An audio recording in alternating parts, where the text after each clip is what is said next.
మీరు ఇంట్లో ఉంచకూడని 5 వస్తువులు. ఈ సూచనలు చాలా వరకు వాస్తుశాస్త్రం లేదా ఫెంగ్ షూ వంటి పురాతన అభ్యాసాల నుండి వచ్చినప్పటికీ, వాటిని ఆచరణాత్మక లేదా సౌందర్య దృక్కోణం నుండి కూడా పరిగణించవచ్చు.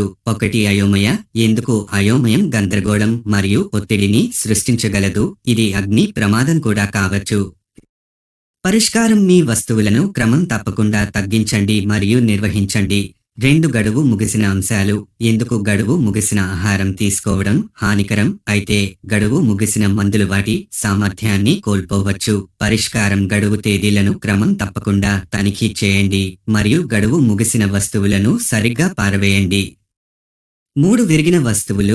ఎందుకు విరిగిన వస్తువులు వికారమైనవి మరియు ప్రమాదకరమైనవి కావచ్చు, వారు అసంపూర్తిగా ఉన్న వ్యాపారాన్ని కూడా సూచిస్తారు.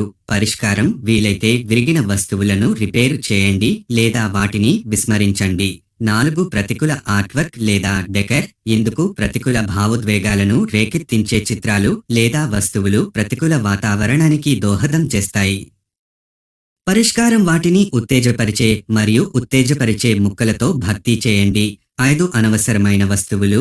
ఎందుకు మీరు ఉపయోగించని లేదా ఇష్టపడని వస్తువులు స్థలాన్ని ఆక్రమిస్తాయి.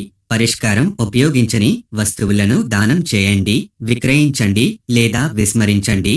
ఇవి సాధారణ మార్గదర్శకాలు, ఒకరికి పని చేసేది మరొకరికి పని చేయకపోవచ్చు. శాంతి, సంతోషం మరియు శ్రేయస్సును ప్రోత్సహించే ఇంటి వాతావరణాన్ని సృష్టించడం చాలా ముఖ్యమైన విషయం. మీరు వంటగది వస్తువులు లేదా పడకగది వస్తువులు వంటి నిర్దిష్ట ప్రాంతాన్ని అన్వేషించాలనుకుంటున్నారా?